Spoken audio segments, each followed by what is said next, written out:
En Totus Podcast encontrarás contenido de diversa índole que seguro te va a proporcionar esos minutos de entretenimiento que nunca están de más. ¿Sabes, José?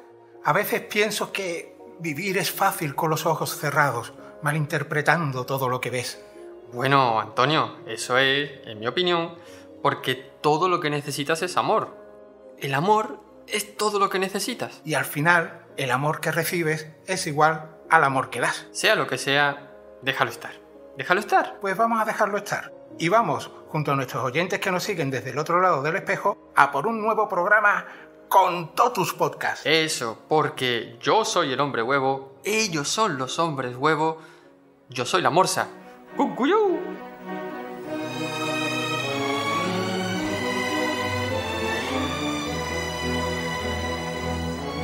Y ahora, queridos y queridas oyentes, ya sabéis por qué andábamos jugando con versos de canciones de los Beatles.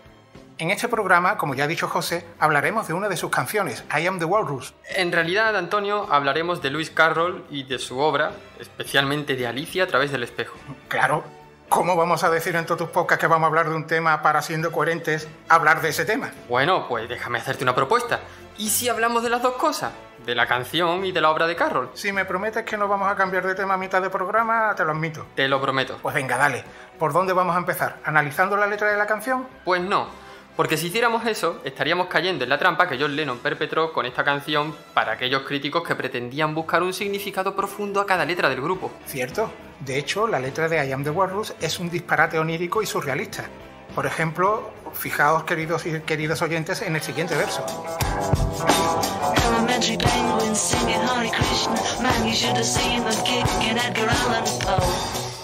Es un auténtico sinsentido. De hecho, y corrígeme, Antonio, tú que eres el experto entomólogo, Lennon recibió una carta de un estudiante que le contaba que en clase de literatura su profesor andaba analizando sus canciones.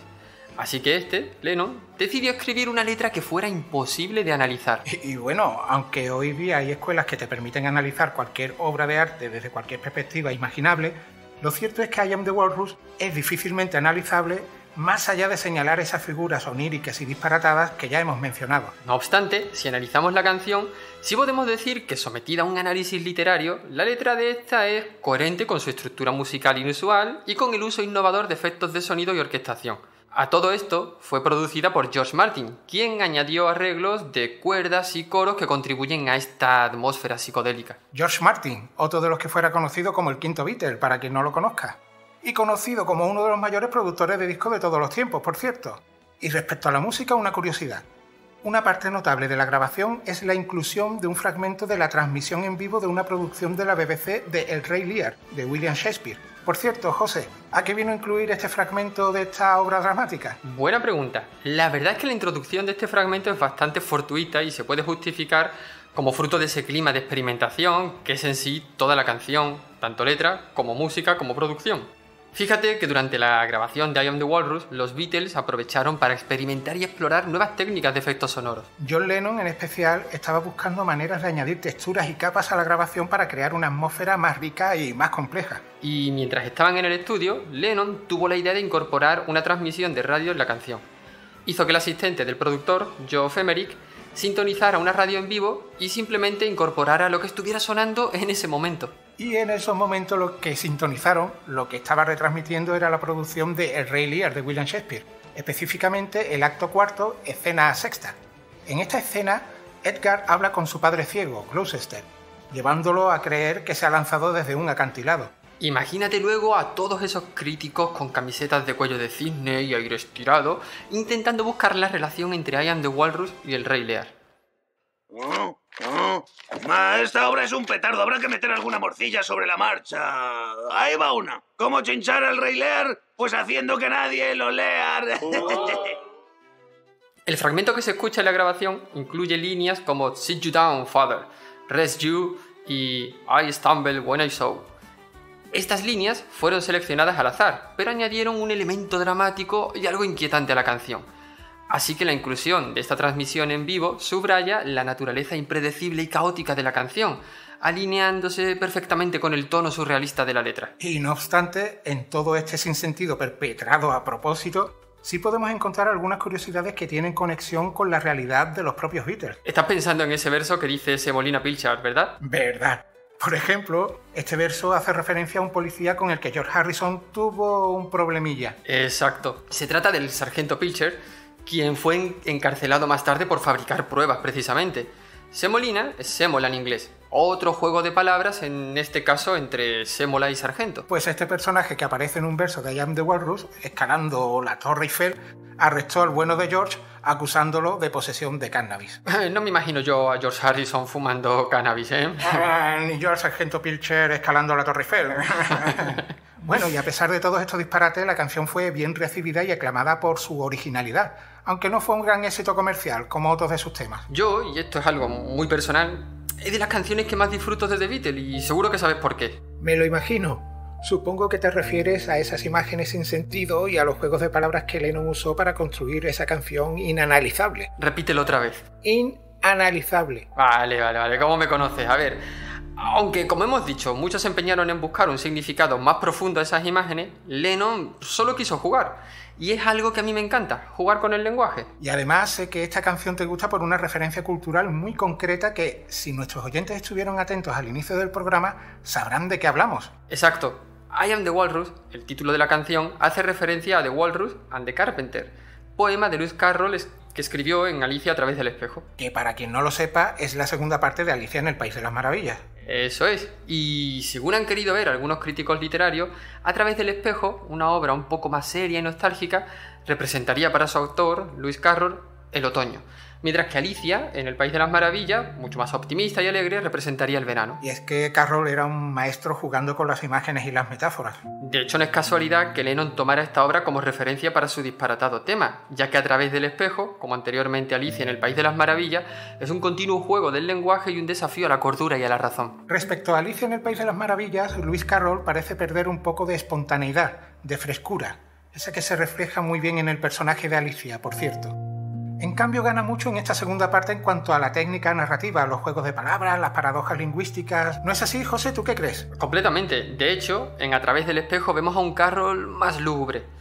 Por avatares de la vida, el reverendo fue cayendo en la desilusión y el desánimo y eso se refleja bastante bien en esta obra. Pues vamos a centrarnos, si te parece, en el argumento, para quien no lo haya leído, y en alguna de esas paradojas lingüísticas. Venga, buena idea. Empieza tú con el argumento. ¿Sabes? A lo largo de todos estos programas me he dado cuenta de que siempre me dejas a mí lo de contar el argumento de los libros o pelis de los que hablamos. Hombre, que tú tienes más gracia contando historias. Vale, te lo compro. Pues vamos al lío. Alicia a través del espejo y lo que encontró allí, que es su nombre completo, es una novela escrita por Lewis Carroll y publicada en 1871. Y como hemos indicado, es la secuela de Alicia en el País de las Maravillas. Eso es. En esta ocasión, la historia comienza con Alicia en su casa, donde descubre un espejo mágico que la transporta a un mundo al otro lado del espejo. En este nuevo mundo todo está invertido, como si fuera una imagen especular del mundo real. Y aquí viene el primer desafío lógico. No te has podido contener hasta que acabara de contar el argumento. Que si no después se me olvida. Vale, dale. ¿Cuál es ese desafío lógico? Verás, cuando cruza el espejo, Alicia se encuentra con un problema. A pesar de calcular todos sus movimientos, no llega hasta donde quiere, sino hasta la Reina Roja. Esto es así porque está violando las leyes del otro lado del espejo. Para ir a la derecha del espejo te tienes que mover hacia la izquierda. Por eso no consigue moverse hacia el lado donde quiere. Primer desafío lógico de Lewis Carroll. Pues seguimos con el argumento. Al entrar en este mundo, Alicia se encuentra en un paisaje que parece un gigantesco tablero de ajedrez. Se le informa que puede convertirse en reina si logra atravesar el tablero pasando por varias casillas como un peón. A lo largo de su viaje, Alicia conoce a una variedad de personajes peculiares y extravagantes, muchos de los cuales representan piezas del ajedrez o figuras de la poesía infantil. Personajes como Tweedledum y Tweedledee, la propia Reina Roja y la Reina Blanca, Humpty Dumpty... Y la Morsa y el Carpintero. Bueno, realmente la Morsa y el Carpintero son protagonistas de un poema que recitan Tararí Tarará. Por cierto, Tararí Tarará son Tweedledum y Tweedledee en la versión española de la obra. Y de toda la obra, Lennon se fijó, corrígeme si me equivoco, en concreto en ese poema, como ya hemos mencionado antes. Eso es. Hablábamos de The Walrus and the Carpenter, o en español La Morsa y el Carpintero. Vamos a escuchar, antes de entrar en más detalles, un fragmento del poema original en inglés recitado por el dramaturgo Sir John Gielgud. The time has come, the walrus said, to talk of many things, of shoes and ships and sealing wrecks, of cabbages and kings. Buah, de mayores queremos recitar como Sir John Gielgud. Y que nos nombren Sir, pero no sé qué veo más difícil, la verdad. Bueno, sé cuándo es un sueño. I think you know, I mean I guess. Entonces, ¿contamos a quienes no lo hayan leído de qué va este poema? Me parece buena idea, porque al pobre de Lewis Carroll le ha pasado lo que precisamente Lennon y sus compinches querían evitar: múltiples interpretaciones y juicios marcados por el color del prisma desde el que se leía el texto. Cosa que, sin entrar en polémicas, muchas veces es inevitable. No vamos a dar ahora una clase de teoría de la crítica literaria, pero vamos a dejarlo en un... puede ser así. Pues el poema habla de lo siguiente. Un carpintero y una morsa animan a un grupo de ostras a salir a pasear por la playa. Son las ostras más jóvenes las que se animan y, después de caminar una cosa de 1 milla, el carpintero y la morsa comienzan a zampárselas. Muchos han querido ver en este poema una alegoría de la pedofilia, desde una óptica psicoanalítica. Otros, con un prisma marxista, una alegoría del capitalismo. Por cierto, ¿qué diferencia hay entre alegoría y metáfora? El tamaño. ¿Cómo que el tamaño? ¿De qué estás hablando ahora? No de la picha de Victor Noir, no todavía. Me refiero a que una alegoría es una composición más compleja, con muchas imágenes que finalmente, entrelazadas y conectadas entre sí, nos muestran algo. Con lo del tamaño me refiero a que una alegoría puede ser una historia, un poema completo, toda una película, una canción. La metáfora, en cambio, es solo una imagen que puede estar dentro de una obra que no tiene por qué ser alegórica. Entiendo. Entonces, este poema es una alegoría de... De lo que tú quieras. Ya hemos dicho que ha sufrido diferentes análisis con diferentes conclusiones. ¿Y para ti qué quiso decir Carroll con este poema? Yo creo que hay que analizar el poema dentro de toda la obra. Y con toda la obra me refiero no solo a través del espejo, también a Alicia en el País de las Maravillas. Ya veo. En la correspondencia del propio Carroll con el ilustrador de la historia, Tenniel, no se encuentran evidencias de que Carroll tuviera intención moralista alguna con este poema. Quizás señalar la hipocresía propia de la sociedad inglesa del momento. En cambio, Tenniel, el ilustrador, era un conocido caricaturista político de la época, y si te fijas en las ilustraciones que hizo para este poema... Ay, no me digas más. ¡Viva el mal! ¡Viva el capital! Eso es. Por otro lado, volviendo a la canción de los Beatles, fíjate que cuando tarará finaliza el poema, Alicia dice: de los dos, a mí, el que más me gusta es la morsa, porque al menos a esa le daban un poco de pena las ostras. En realidad, la morsa incluso comió más ostras que el carpintero, fíjate. Con el pañuelo con el que fingía secarse las lágrimas, la morsa en realidad tapaba las ostras que se estaba comiendo. De esta forma, el carpintero no podía llevar la cuenta de lo que comía. Capitalismo de rostro humano. Vaya. Pues veo que a Lennon le pasó un poco como a Alicia. Ahí le has dado. Al parecer, Lennon había usado a The Walrus, es decir, a la morsa, para la letra de esta canción, pensando que era el bueno del poema. Poco después reconoció que no había entendido bien el poema y que, cuidado que viene spoiler, finalmente había comprendido que la morsa era la mala de esta película. Otra curiosidad de esta canción. Y bueno, antes de terminar, habíamos mencionado que esta obra se caracteriza por los desafíos lógicos y por los juegos del lenguaje. ¿Comentamos alguno o hacemos como siempre, que decimos que vamos a hablar de algo y luego nos olvidamos? No. Vamos a poner algunos ejemplos, ¿vale? En esta ocasión vamos a ser coherentes y fieles a nuestro público. ¿Qué te parece si ponemos 2 cada uno? Venga, vale. Empiezo yo. En esta obra, Carroll utiliza el juego de ajedrez como metáfora.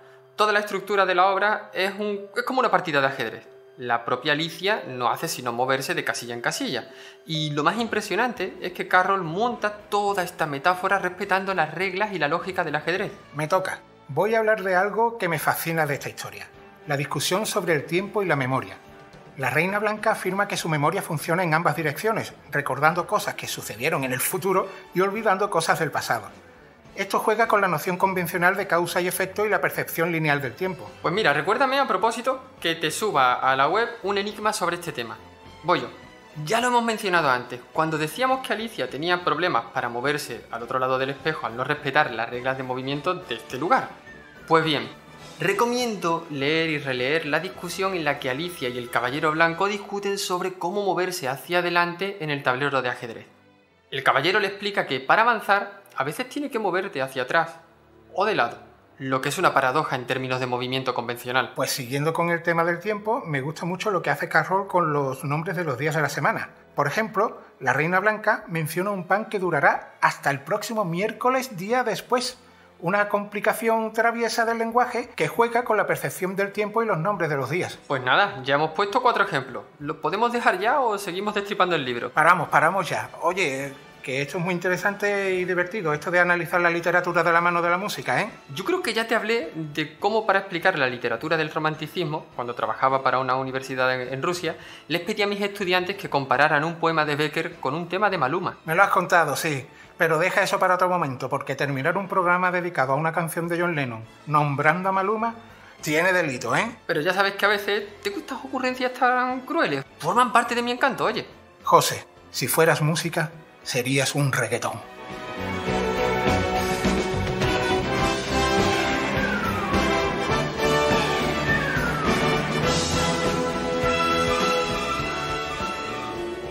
Gracias por escuchar y apoyar Totus Podcast. Síguenos en la web www.totuspodcast.com y en nuestras redes sociales. Hasta el próximo programa.